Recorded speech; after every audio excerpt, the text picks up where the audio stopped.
narito na naman tayo para sa isang napaka-sweet at nakakakilig na love story nila Kalingap Edu at Ate Viancy. Tulad mo ay aking makilala at kung ano ako'y Para sa pagpapatuloy ng ating love story ay grabe talagang lakas ng bagyo noong araw na yon. Kaya panigurado ay baha na naman sa bahay nila Ate Viancy. Ngunit kahit ganoon ay hindi niya pa rin nakakalimutan ang mga tao na gumagawa ng kanilang bahay na talagang nag-hard work kahit na malakas ang pag-ulan. Kaya binisita niya ang mga ito at nagdala pa ito ng mga pagkain para sa kanilang mga karpintero. At syempre, gusto niya rin naman makita ang kanyang ka-love team na si Kalingap Edu na noong araw na yon ay nandoon din para bisitahin ang bahay nila Ate Viancy.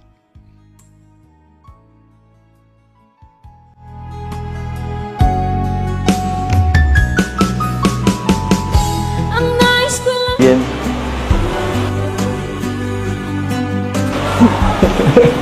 Busog ka.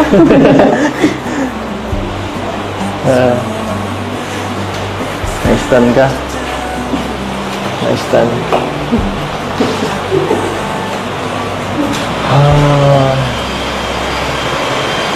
Ay. Pero, baka nagtambo ka.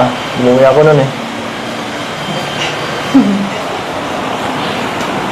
Matampo sana po ako kung hindi ka nagpaalam. Siyempre. Nagpaalam ko baga naman ko. Kaya okay lang. Tsaka lasing ka man. Hindi ako lasing. Hindi lang talaga ako.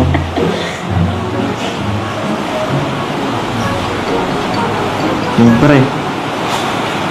Baka pagpanay sweet, maumay ka agad, no? Pangit yung palaging sweet eh. Pangit yun. Minsan sweet, minsan masungit, minsan pabebe.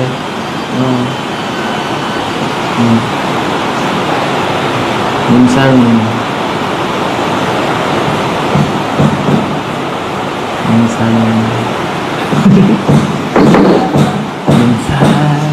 sa'yo. Uy.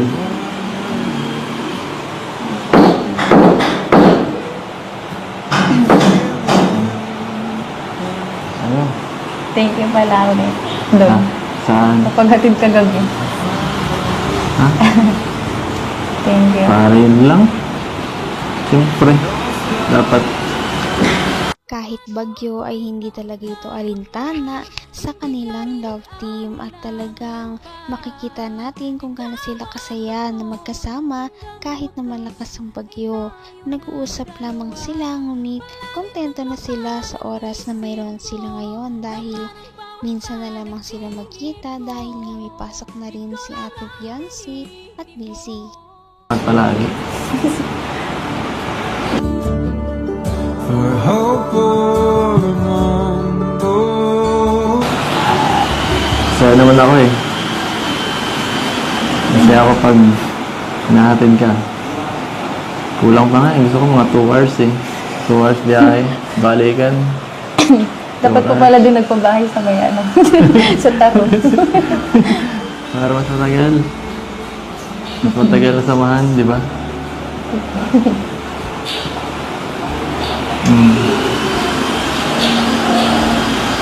Hambang buhay na akong driver na yun. Gusto na rin. Sabi mo, boss ako. Pero ikaw naman nasusunod eh.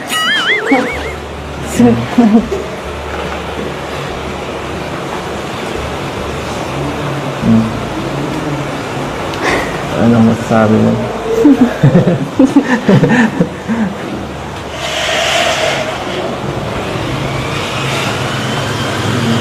Ay. Ganda naman dito sa kwarto niyo, no? Nakaka-relax dito.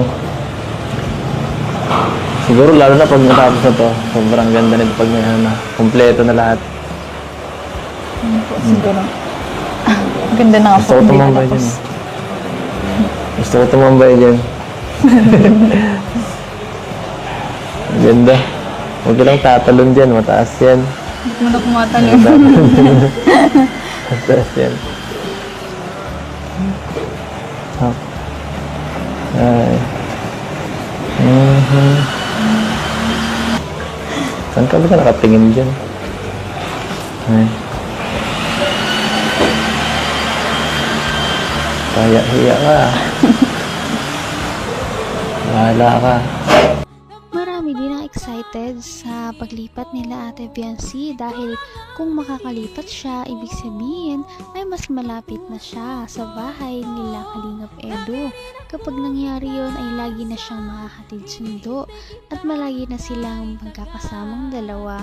Kaya excited na si Kalingap Edu na magawa ang bahay. Kita mahal. Uy!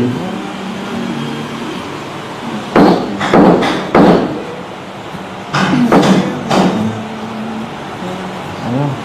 Thank you pala ulit. Doon. Ah, saan? Kapaghatid ka gabi. Ha? Thank you. Para yun lang? Siyempre. Dapat days ano na yun, parang given na yun. Hindi ka na kailangan magpasalamat palagi. For hope for the mundo. Saya naman ako eh. Kasi ako pag nahatid ka, kulang pa nga eh. Gusto ko mga 2 hours eh. 2 hours biyahe, balikan. Dapat po pala din nagpabahay sa may ano. Sa taro. Para mas matagal. Mas matagal na samahan, di ba?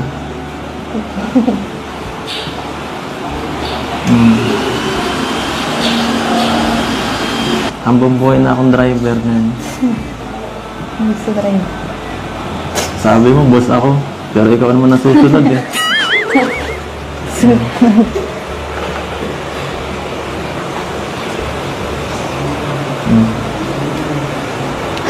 Ano masasabi mo?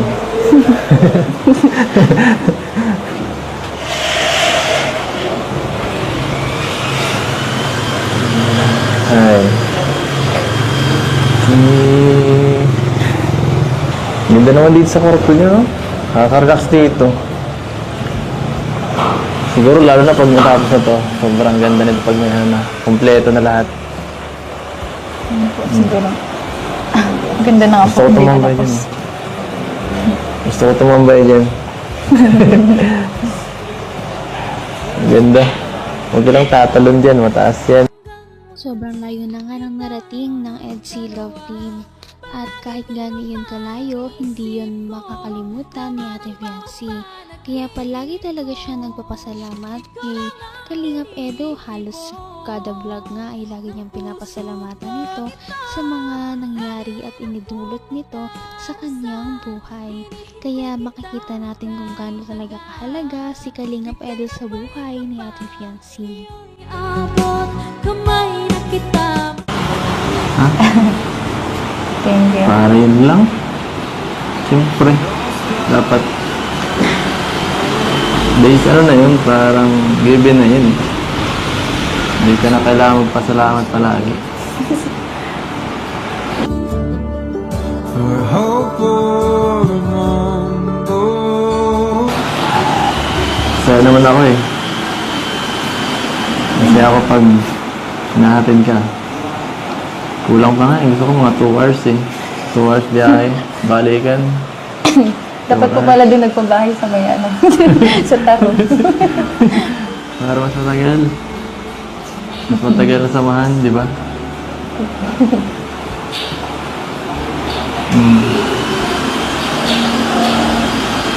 Ang bumbuhay na akong driver ngayon. Gusto ko rin. Sabi mo, boss ako. Pero ikaw naman nasusunod eh.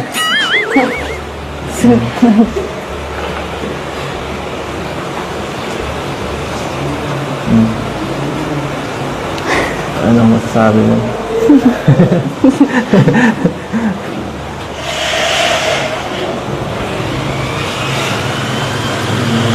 Ay.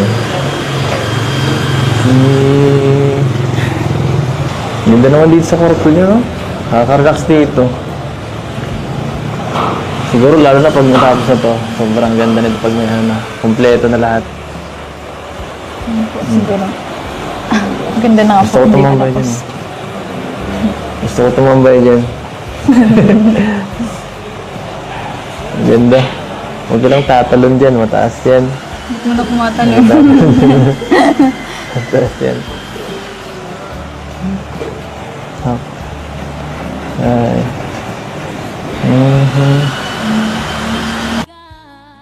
Ito na talagang lahat sa nalalapit na paglipat ng bahay ni Ate Fiancé.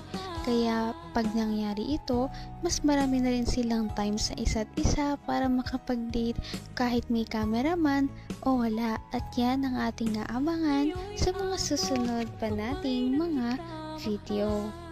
Abangan pa natin ang mga kilig moments nila.